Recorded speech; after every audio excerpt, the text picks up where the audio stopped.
সোঁৱৰণি তুলিয়ে চিঞৰি চিঞৰি কয় অতীতৰ সীমাৰ খানা। নমস্কাৰ, পুতাঞ্জলিৰ তৰফৰ পৰা মই আৰাধনা শৰ্মাই সকলোকে স্বাগতম জনাইছোঁ। আমি এতিয়া ৰাওনা কৰি ওলাইছোঁ মঙলদৈ দেৱানন্দ সত্ৰলৈ মথনি উৎসৱ চাবলৈ। আজি আমি সোঁৱৰণিৰ পাতত সোঁৱৰিম মথনি উৎসৱৰ অতীতৰ কিছু কথা। এয়া আমি মথনিথলীত উপস্থিত হ'লোঁহি। প্ৰতি বছৰৰ কাতি বিহুৰ দিনাখন দেৱানন্দ সত্ৰত মথনি উৎসৱ পালন কৰা হয়।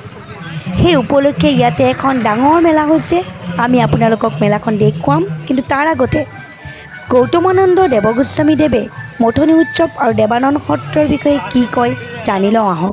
কন্যাকুব্জৰ পৰা অহা ৰমানন্দ ব্ৰহ্মচাৰী নামৰ এগৰাকী সন্যাসীয়ে পোনপ্ৰথমে এই সত্ৰখন প্ৰতিষ্ঠা কৰিছিল আৰু তেখেতে জগতগুৰু শ্ৰী শ্ৰী দামোদৰ দেৱৰ আশীৰ্বাদত এই সত্ৰখন প্ৰতিষ্ঠাৰ কাৰণে এই স্থানলৈ আহিছিল।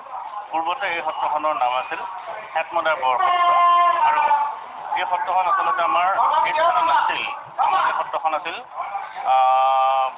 বৰাচুকা যি মথাউৰি আছে, আমি মহামাৰী বুলি কওঁ, সেই স্থানত আছিল। আৰু তাৰ পৰা মহামাৰী কলেৰা প্ৰকোপত তাৰ সেই অভিবাসীসকল এই স্থানলৈ আহিছিল আৰু ইয়াত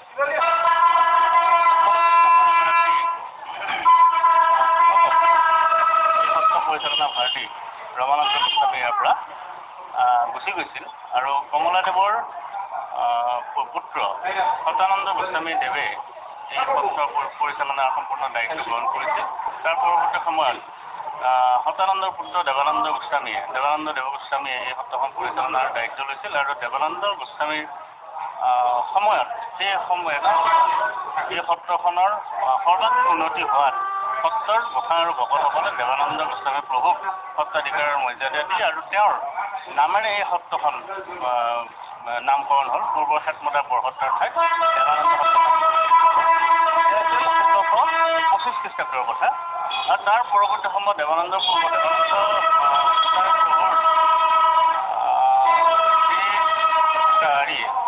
পাৰদৰ্শিতা, এই পাৰদৰ্শিতাৰ সন্তুষ্ট হৈ আহোম ৰজা শিৱসিংহ আৰু ৰাণী সৰ্বেশ্বৰী 400 পুৰা ভূমি ইয়াত দান কৰিছিলে সত্ৰৰ নামত।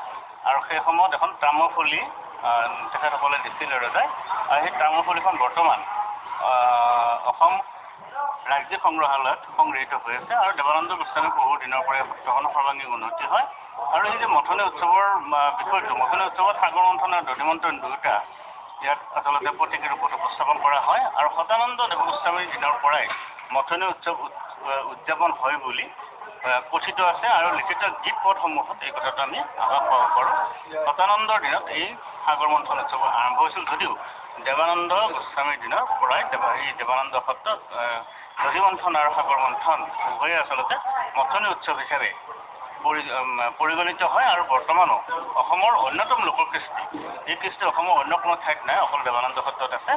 আৰু সেই আৱহমান কালৰ পৰাই সেইসকল পিতৃপুৰুষৰ আশীৰ্বাদ স্বৰূপে দেৱানন্দ সত্ৰত অনুষ্ঠিত হৈ আছে। ইয়াত সন্ধিয়া ৰাতি আচলতে সাগৰ মন্থনৰ দৃশ্য ইয়াত দৃশ্যমান হ'ব প্ৰতীকী ৰূপত। ইয়াত দেৱতা আৰু অসুৰৰ মাজত সাগৰ মন্থনৰ কাৰ্যসূচী ৰূপায়ণ কৰা হ'ব আৰু অসুৰসকল আচলতে সত্ৰৰ ভকতসকল আৰু গোসাঁইসকলে দায়িত্ব লয় আৰু নাম পদসমূহ গাই তাত এই ৰীতি উৎসৱটো পালন কৰা হয়।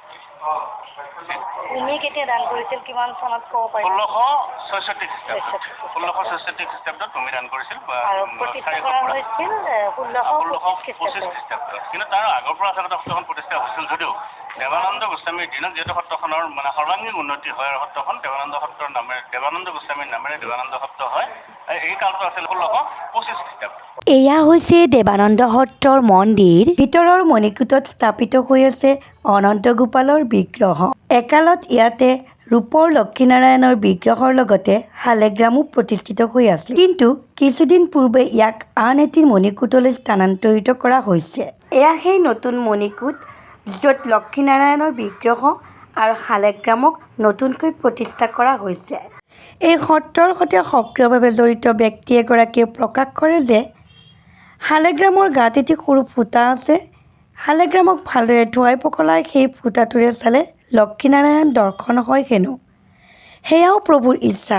কোনো ভক্তক দৰ্শন দিবও পাৰে, কোনো ভক্তক দৰ্শন নিদিবও পাৰে। ব'লক এইবাৰ মথনি উৎসৱ উপলক্ষে হোৱা মেলাখন এবাৰ চাওঁ।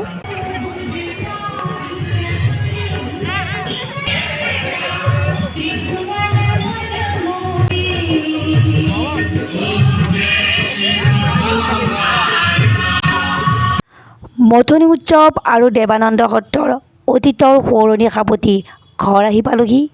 আজিলৈ ইমানেই। আকৌ আহিম নতুন এক সোঁৱৰণি লৈ আপোনালোকৰ মাজলৈ। সোঁৱৰণি কুঁৱলী